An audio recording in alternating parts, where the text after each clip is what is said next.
No one's coming to your party. Grow up. That's what my mom sent. Not in a private message, in the family group chat on my birthday. I stared at that text twice. Then I replied with a single word, understood. The very next thing I did, I opened my banking app, scrolled to their rent payment, $2,300 on autopay, and canceled it. By the next morning, I was at their house. Didn't knock, didn't go inside, just hit the fob, reclaimed the car they'd been using for the last 2 years, and drove off without a word. Then I made a call to the bank. Every credit card they'd ever used under my name, shut down. Not because I was mad, because I was done being their safety net in a game I never agreed to play. Their silence after that? It wasn't confusion. It was stunned, suffocating disbelief. The kind that sinks deep when reality finally clicks that something has ended. For real. This wasn't a tantrum. It wasn't a bluff. It was the sound of a door closing and locking. For good. They didn't believe I'd go through with it. They figured I'd sulk, stew for a bit, then slide right back into the role I always played, like I had every other time. But this time wasn't just another slap. It was the final blow. The period at the end of a long, humiliating sentence where I was never treated like a son, just a walking bank account, a human ATM with a face they learned to ignore. I'm 28 years old, live in a modest apartment in Southwest Denver. I do IT support for a healthcare software company. It's not flashy, but it pays the bills. And for a while, I actually thought we were okay again, that maybe the worst years had passed, that maybe I had finally earned my way into the circle, that maybe I mattered, but they didn't want growth. They wanted obedience. They wanted silence. They wanted me to be grateful for being allowed in the same room. The real gut punch wasn't her message. It was watching how everyone else just went along with it. My aunt reacted with a heart emoji. My sister dropped a cake emoji. My dad sent a meme of a clown that said, "Guess who's turning 12 again?" Not a single happy birthday. Not one person asked how I was doing. I just sat there in the dark staring at my phone. And you know what? The wildest part? I wasn't even hurt. I was just shocked at how long I'd let it go on. I've been covering their rent since I was 24. Not because I'm wealthy, not because they asked with kindness, because they made it sound like I didn't have a choice. It's just for now. You're the only one with a steady income. We gave you everything. This is your turn. That temporary turned into 4 years. 4 years of rent, groceries, gas, internet, car repairs. I paid for all of it, even their cat's vet bill. Not to be generous, but because if I didn't, they'd guilt me into it anyway. And the messages? They were never direct. Always those loaded nudges in the group chat. Power might get cut again. Mom's back is acting up. Don't know how we're supposed to move without help. Emma's car broke down. She really needs to get to work. That last one? Emma's car? Yeah, I bought it. She still drives it. Still posts selfies in it. One of them even had the caption, "Grateful for those who really show up." Didn't tag me, not once. Emma, in case you're wondering, is my younger sister. She's 25, jobless, yet somehow always traveling. And my parents? They say she's still figuring things out. She'd been carving her path through my finances for years. At one point, I asked my dad why Emma never contributed a dime to the household. He shrugged and said, "She's not like you. She's not wired for pressure. You are." That line stuck with me because he was right. They did wire me for pressure. They engineered it, but even steel buckles when it's bent far enough. Last Thanksgiving, I drove 5 hours just to show up unannounced. I brought a bottle of wine, bags of groceries, and a fresh baked pie. I knocked, half expecting something simple, like a smile. Mom opened the door, blinked, and said flatly, "Oh, you came," then turned and shouted, "Emma, tell Josh to stash the gifts. Your brother showed up." I asked, "Josh?" She laughed. Emma's boyfriend. They'd been crashing there for a while. And Josh? He was in my old bedroom. I got the couch. At dinner, Dad stood up to make a toast. He raised his glass and said, "Here's to the guy who foots the bills but still can't keep a girlfriend." Laughter erupted. Everyone laughed. Even Emma, especially Emma. I didn't say a word. I just sipped my wine, helped with dishes, then quietly paid the plumber when the sink clogged. Because, well, isn't that what family does? Weeks later, Emma posted a selfie with Josh in front of a mountain cabin. Caption, family trip. I had no clue they even left town. Didn't get a text. Not even a heads up. I only found out when a coworker, not even a close friend, said, "Hey, wasn't that your sister on my Explore page?" That trip looked amazing. I checked the post, and there they were. Mom, Dad, Emma, Josh, smiling, matching beanies, holding cozy mugs. I zoomed in. Emma's mug had a custom design. Best daughter ever. Still not a single message from them while they were away. Nothing. When they returned, I got an email from my landlord. Reminder, rent is due tomorrow. Apparently, they had skipped last month's transfer and just assumed I'd pick up the slack. Again. And of course I did, because that's what I'd always done. But this time, I wasn't going to let it slide. I was done forgetting. And then it spiraled. One afternoon, while working from home, my phone buzzed over and over. The family group chat was on fire. For a second, I thought someone had died. Nope. Dad had posted a screenshot of my Amazon wishlist. Caption, "Look at this grown man asking for socks and shampoo for his birthday." LOL, then. Guess we didn't raise him tough enough. Can't even buy his own lotion. My cousin Ashley replied, "Uncle Mark sent a picture of toilet paper. Here you go, champ." Emma chimed in with, "Betty wants it gift wrapped too." I stared at my screen, not because it stung, because it was so expected, so scripted. They didn't even bother pretending anymore. They just assumed I'd take it, that I'd laugh along or go silent, like always. And I did stay silent, for a little while, but I started keeping receipts, screenshots, voicemails, bank statements, every passive-aggressive message, every lie, every bill, every time they used my name to apply for something. Even the day I randomly discovered my mom had opened a Target credit card using my credit score. When I confronted her, she shrugged. "You weren't using it." I told her it was illegal. She snapped, "Don't threaten me, Mr. IT Genius. You'd be nothing without this family." A week later, I overheard that Emma had told her friends I was on the spectrum. It wasn't true, but believable enough to stick. She said it made me easier to explain. Still, I didn't push back. I worked, I paid, I smiled. But underneath the quiet, I was building something. And the thing about building in silence, your eruption becomes their reckoning. That moment came on my birthday. Again. 2 weeks after the Amazon wish list ambush. 2 weeks after the trip they excluded me from. 2 weeks after the missed rent. That's when they had the nerve to reach out. Emma texted first, "Hey, Mom says come over tonight. Family dinner."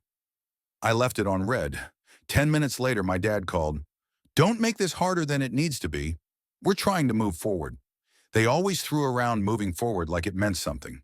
What it really meant was, forget what we did and fall back in line. This time I said sure, but I didn't come empty-handed. I walked into the same house I'd helped repaint, the same kitchen with the fridge I bought, right on time. I had a duffel bag slung over my shoulder and a backup drive in my coat pocket. Mom greeted me with a hug like nothing had happened. Dad handed me a beer. Emma smirked like she already knew I'd cave. I sat down. They talked about healing, about forgiveness, about how I lashed out when I canceled their rent and cut the credit cards. Then Mom said it. "You're still family, but you've made mistakes too." I took a breath, opened my bag, pulled out my laptop, set it on the table, opened a folder labeled Truth. Dad scoffed. "What's this? Your homework?" I didn't answer, just clicked play. First clip, Mom's voicemail, yelling at me to grow up and pay for your sister's tuition before she ends up like you. Second, Emma's voice on speaker. "He's always been weird. Let him pay. It makes him feel useful." Then I pulled up the files. Screenshots of transfers, bills, group messages, Instagram stories where Emma bragged about spending my money. I spun the screen around and watched them lean in. And then, they froze. I stood, walked into the kitchen, came back with a USB stick and plugged it into their smart TV. The screen went dark, then lit up. A loan application. Dad's name listed as the primary borrower. My name listed as the cosigner. But I had never signed. I looked straight at my dad. You used my social without telling me. You put me on the hook for your debt. He opened his mouth to speak. I raised a hand. Don't bother, it's already reported. Your account's frozen, pending a fraud investigation. The notice will hit your mailbox next week. Mom gasped. Emma scoffed, then laughed out loud. Wow, you're being so dramatic. What's next? You gonna sue us? I smiled. No, then added, but he is. That's when the doorbell rang. I walked over, opened it, and let in Jake, Emma's ex, the one she claimed assaulted her, the one she nearly destroyed with lies. He stepped inside, black folder in hand, and sat across from her at the table. You want to tell them? He said. Or should I? Emma's face drained. What the hell are you doing here? Jake opened the folder. Inside, printed screenshots of fake text she'd crafted to frame him. A photo of her handwritten notes on how to emotionally unhinge him before the breakup. A transcript of voice memos, edited to make it sound like he was the one yelling. Mom started crying. Dad just stared at the wall. Emma stood up. This is harassment. You two are insane. Jake cut her off. You're not the victim here. You're the villain. And I'm done pretending otherwise. He walked out. I followed him to the door, then turned back and said the last words I'd ever speak in that house. You wanted me to play the part, the good son, the quiet wallet. But guess what? I'm writing the script now. Then I picked up my laptop, grabbed the drive, and left.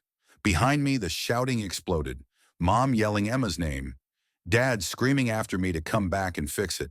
Glass shattering, maybe a plate, maybe a cup. I didn't look back, because when you finally blow everything up with the truth, you don't turn around to admire the ashes. The next morning, I uploaded everything. Not just a few screenshots, not just audio clips, the entire archive. One post titled, When Family Treats You Like an ATM with a Heartbeat. Inside that link, every dollar transferred. The forged loan with my name, Emma's fake texts, her manipulated audio files, her breakup blueprint, Mom's voicemail screaming for me to man up and pay tuition, Dad's Thanksgiving toast, mocking my love life while enjoying the lights I kept on. I didn't write a sob story, didn't ask for pity. I wrote facts, I posted evidence. And at the very end, I left one final line. I'm not angry, I'm not sad, I'm just done pretending this is what family looks like. Then I hit post and turned off my phone. By noon, it had gone viral. Not worldwide famous, but big enough to spark a fire. Thousands of shares, hundreds of comments. Some were from strangers. This is exactly what I went through. My brother did the same. You're not alone. This level of receipts is insane. Go off, King. Others were from mutuals, people who knew my family. One guy from high school wrote, Always knew something was off about your sister. This confirms it. I didn't respond. I just let the post live. By 3 p.m., my aunt, the one who dropped a heart emoji when Mom trashed me on my birthday, posted her own status. Air your laundry in private. Family issues don't belong on the internet. 0 likes. Emma? She posted a black square on Instagram. Caption. Betrayal hits hardest from the ones you used to feed. I nearly laughed. Then Dad went live on Facebook. Yes, live. He sat in the garage, the same one I patched the roof of, and stared into his phone with a shaky voice. My son's been manipulated, he said. He's mentally fragile. He doesn't know what he's saying. Behind him, a tower of beer cans. He rambled about forgiveness, about mistakes, about hoping to heal. Then a comment popped up, from one of his old golf buddies. Didn't you say he forged your signature once? Dad liked it, and that was his fatal mistake. Because I had the video, 3 years old. Dad sitting on the couch, beer in hand, telling Emma, It's fine. I used his social. He won't notice. And even if he does, he owes us. He wouldn't be alive without us. I posted the clip as a reply. No caption, just the date. Then I logged off again. Behind the scenes, I wasn't just watching the fallout. I was building something new. That same week, I launched a YouTube channel. Just one video at first, straight to camera, no theatrics. Title, When Helping Becomes Enabling, no names, no callouts, just my voice, calm, sharp, clear. You can love people and still walk away. You can help them without setting yourself on fire to keep them warm, and still be used. And when people finally reveal how little they think of you, believe them. Don't excuse it. Don't explain it away. Just believe it. That video? It hit 400,000 views in 3 days. I got invited to speak on a podcast for adult children raised by narcissists. I said yes. Then a second podcast reached out, then a third, then a publisher. I wasn't chasing fame. I wasn't trying to build a brand. But here's the truth. People were starving to hear someone say out loud what they'd only dared to whisper in their own heads. My mother tried one last move. She sent me a photo, a letter from the mortgage company. They'd defaulted on rent. The house was under review. Her message read, "I hope you're proud of yourself. They might lose their home." I didn't reply with pity. Instead, I sent her a screenshot, her name listed next to every dollar I'd transferred over the past 3 years. Total, $84,000. Caption, "You took it. Not me." She didn't respond, just left me on read. 3 hours later, I got a text from an unknown number. Emma, one line. "I hope you never have kids. You'd be a terrible father." I smiled, not because it was funny, but because it was so weak, so sad. They were trying every weapon they had left. Rage, guilt, shame, threats. Anything, except accountability, and none of it worked. The best part? I had already moved. No announcement, no post, no forwarding address, just gone. Downtown condo, 10th floor, bought through a legal trust, fully paid off. New view, new phone number, new peace. They tried calling, tried going through relatives, didn't matter. I was done, not just with their behavior, but with the entire illusion that I owed them something, not my time, not my money, not even a response. A month later, I changed my number, not out of fear, out of boredom. I was tired of voicemail bombs soaked in guilt, tired of Emma's cryptic Instagram captions about toxic siblings, tired of Dad's late-night drunk emails that started with, "You don't know how hard it was for me," and ended with, "Let's turn this into a book deal." They weren't reaching out to make peace. They were trying to rewrite the story, but I had already written the ending, closed the book, and buried the ashes.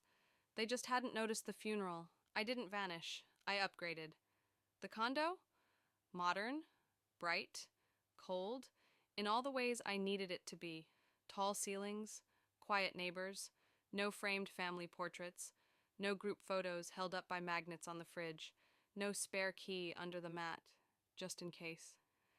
I didn't tell anyone where I lived, not even close friends, because this part, this peace, this silence, this wholeness, wasn't for sharing. It was for keeping, because I had earned it.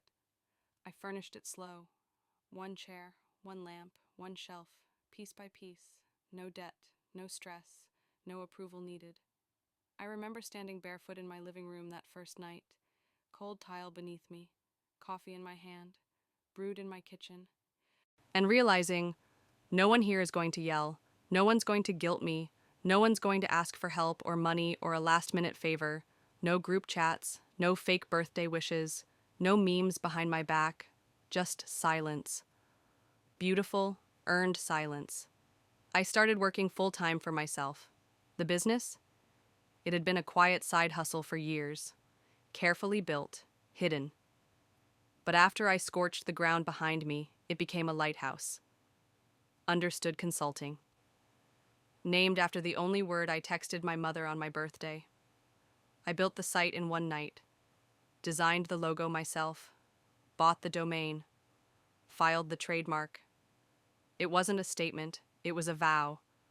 I will never again ask for permission to exist. Now I help others walk out of the same prisons I once lived in. I speak, I coach, I listen. But I stay private, because my life isn't theirs to spectate. It's not a Netflix special they get to binge and dissect. It's not a redemption arc they get to claim. My life is a fortress, solid walls, locked gates, motion sensors, and I sleep better than I ever have. 3 weeks after moving, I checked my P.O. box. A manila envelope waited inside. Inside that, floral stationery written in red ink, slanted cursive, a letter from Mom. It read, "You used to be our sweet boy. I don't know who this bitter man is. We made mistakes, sure, but airing them like that? You humiliated us. You ruined us. Maybe one day you'll understand how hard things were for us. Maybe one day you'll grow up." It ended with, "I'm praying for you." And still, I didn't cry. I didn't scream. I didn't reply. Because peace doesn't require a reaction, it requires distance. I flipped the letter over, took a Sharpie, wrote 3 words, "Keep your prayers," then tossed it in the trash. 2 days later, I got an email from Dad. Subject line, "Idea." "What if we went on Dr. Phil?" he wrote. "You tell your side, I tell mine. We make peace. Viewers eat up father-son reconciliations." He even added, "Think of the reach. Could help both our businesses." Attached to the email, a photo of me, 5 years old, crying at a Chuck E. Cheese. Next to me, Dad grinning at the camera, holding up a beer. I stared at that photo for 10 minutes. Then I saved it. Not as a memory, as a warning. Because they never wanted resolution. They wanted a spotlight. That night, I uploaded a new video. No intro, no background music, just me, staring directly into the lens. I spoke slowly. They keep asking if I'll make peace, if I'll come back, if I'll forgive. But peace isn't pretending it didn't happen. Peace isn't excusing someone because their childhood was tough. Peace isn't sitting at a table that once served you nothing but shame. Peace is absence, of chaos, of noise, of their names. I'm not your son anymore. I'm the consequence. The video hit 2 million views in a week. One afternoon, I was leaving the office when I saw a couple standing near the front door. They were staring at the logo etched on the glass. The woman turned toward me, paused, then asked, "Are you him? From the story?" I nodded. She just said, "Thank you. I didn't think people like you existed." That moment, just a few words from a stranger, meant more than all the birthdays I spent begging my family to remember me. Because I didn't need their applause anymore. The world is filled with people who've been betrayed by the ones they trusted most. And now, I'm living proof that you can walk away from that and still stand tall. It's been over a year since I last spoke to my family. I have no intention of going back. They still post, still hint, still try to rewrite the past. I let them. Because you don't argue with ghosts. You just stop dragging their stories into your present. Sometimes late at night, I walk past the hallway mirror, catch my reflection. Older now, but not bitter. Just free. Because I didn't escape a toxic family, I outgrew it. And there's no returning from that. Not ever. On the wall in my office, the shop plaque still hangs. Steel, brushed finish, screwed in perfectly. We don't rebuild what broke you. We build what frees you. And underneath it now, a new sign, smaller, custom made just last week. Guess who's not turning 12 again? And every time I see it, I smile. Because this year, the party's mine. And no one uninvited gets in.